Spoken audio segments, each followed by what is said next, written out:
নমস্কার বন্ধুরা, রিনার রসুই আপনাদের সবাইকে স্বাগত। আজকে আবার আপনাদের সামনে হাজির হলাম একটা রেসিপি নিয়ে, মাছের মুড়ি ঘন্ট। এটা সকলেরই প্রিয় এবং এটা খুব সাবেকি একটা রেসিপি। তাহলে চলুন দেখে নেওয়া যাক আমার এই ভিডিওটিতে কিভাবে মুড়ি ঘন্ট বানিয়ে থাকি। ভিডিওটি প্রথম থেকে শেষ অবধি দেখার অনুরোধ রইল। মুড়ি ঘন্ট বানানোর জন্য এখানে নিয়েছি একটা কাতলা মাছের মুড়োটাকে আমি 4 খণ্ড করে নিয়েছি। এটা রুই মাছের মাথা দিয়েও করতে পারেন, তবে কাতলা মাছের মাথাটা বড় সাইজের হয়। এটাকে আমি নুন হলুদ মাখিয়ে এখন 10 মিনিট মতো রেখে দেব। আর এখানে নিয়েছি 50 গ্রাম মতো গোবিন্দভোগ চাল। চালটাকে আমি ধুয়ে নিয়ে 10 মিনিট মতো ভিজিয়ে রেখে দেব।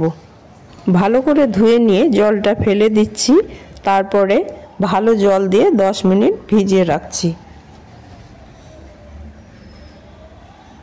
আমি একটা বড় সাইজের পেঁয়াজ কুচিয়ে নিয়েছি আর একটা আলুটা আপনারা ইচ্ছা করলে দিতেও পারেন, না দিতেও পারেন। এবারে আমি মুড়োগুলো ভেজে নেওয়ার জন্য কড়াইয়ে তেল দিয়ে দিলাম।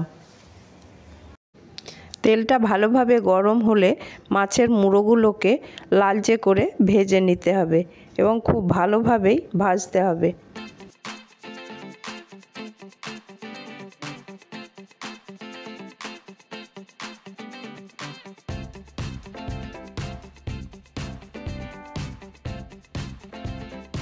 মাছের মুড়োটা একদম লাল করে ভাজা হয়ে গেছে।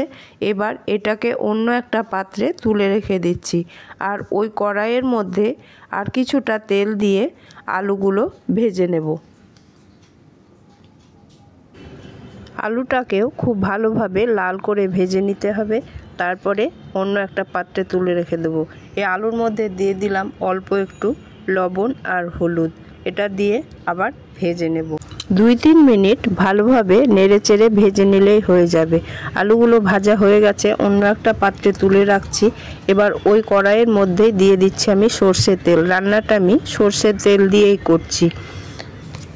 আর দিয়ে দিচ্ছি 1 চামচ মতো ঘি আর তেলটা গরম হয়ে গেলে তার মধ্যে ফোড়নে দিচ্ছি ছোট এলাচ, লবঙ্গ আর দারচিনি, আর দিচ্ছি একটা তেজপাতা। এবারে দিয়ে দিচ্ছি কুচিয়ে রাখা পেঁয়াজগুলো দিয়ে আমি একটু নেড়ে চেড়ে ভেজে নেব। তারপরে তার মধ্যে দিয়ে দেব জিরে গুঁড়ো, 1 চামচ মতো এখানে জিরে গুঁড়ো দিলাম। বাটা মশলা দিচ্ছি আদা, রসুন ও শুকনো লঙ্কা। এটাকে আমি মিক্সিতে খুব মিহি করে বেটে নিয়েছি। এবার এর মধ্যে দিয়ে দিলাম। এবারে আমি দিয়ে দিচ্ছি ভিজিয়ে রাখা গোবিন্দভোগ চালটা। জলটা ছেঁকে নিয়ে আমি চালটা দিয়ে দিচ্ছি।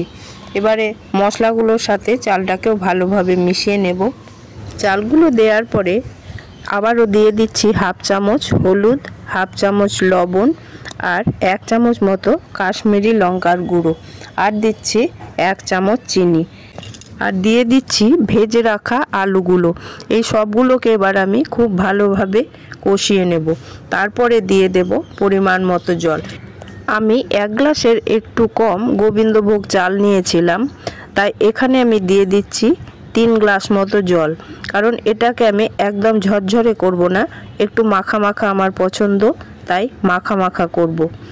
আঁচটাকে একদম লো করে দিয়ে 5 মিনিট মতো রান্নাটা হতে দেব, তাহলেই চালগুলো সেদ্ধ হয়ে যাবে। 5 মিনিট বাদে ঢাকাটা খুলে নিচ্ছি। দেখুন চালগুলো মোটামুটি সেদ্ধ হয়ে গেছে। এবারে আমি মাথাগুলো চালের মধ্যে দিয়ে দিচ্ছি। চালের মধ্যে দেওয়ার পরে আবারও আমি একটুখানি ঢাকা দেব, তারপরেই তৈরি হয়ে যাবে এই মুড়ি ঘন্ট। খেতে কিন্তু অসাধারণ হয়। আপনারা অবশ্যই খুব ভালো মুড়ি ঘন্ট বানান। সাবেকি মানুষজন তো ভীষণই ভালো বানাবেন, তবে আমি যেভাবে বানালাম সেইভাবেও বানিয়ে দেখতে পারেন, খেতে ভীষণই ভালো হয়। তৈরি হয়ে গেল আমার মাছের মুড়ি ঘন্ট। এবারে আমি এই মুড়ি ঘন্টর মধ্যে দিয়ে দেব বাটা গরম মশলা। এখানে আমি বাটা গরম মশলার ব্যবহার করেছি, আপনারা চাইলে গুঁড়ো গরম মশলাও দিতে পারেন, তাতে কোনো টেস্টের ফারাক হয় না। তৈরি হয়ে গেল আমার দারুণ স্বাদের মুড়ি ঘন্ট। রেসিপিটি আপনাদের কেমন লাগলো অবশ্যই জানাবেন। ভালো লাগলে একটা লাইক, কমেন্ট ও অনেক বেশি বেশি করে শেয়ার করে দেবেন। আমার চ্যানেলটিকে যারা সাবস্ক্রাইব করেছেন তাদেরকে অসংখ্য অসংখ্য ধন্যবাদ। আর যারা আমার চ্যানেলে নতুন তাদের কাছে অনুরোধ, আমার এই ছোট্ট চ্যানেলটিকে সাবস্ক্রাইব করে আমাকে এগিয়ে নিয়ে যেতে সাহায্য করার জন্য। পাশে থাকা বেল আইকনটা অবশ্যই অন করে রাখবেন। আমি যেসব নিত্য নতুন ভিডিও আপলোড করব তার নোটিফিকেশন সবার আগে আপনার কাছে পৌঁছে যাওয়ার জন্য। আজ তাহলে এখানেই শেষ করছি। আবার আপনাদের সামনে হাজির হব নিত্য নতুন রেসিপি নিয়ে। আপনারা ভালো থাকবেন, সুস্থ থাকবেন, আমার পাশে থাকবেন। ধন্যবাদ।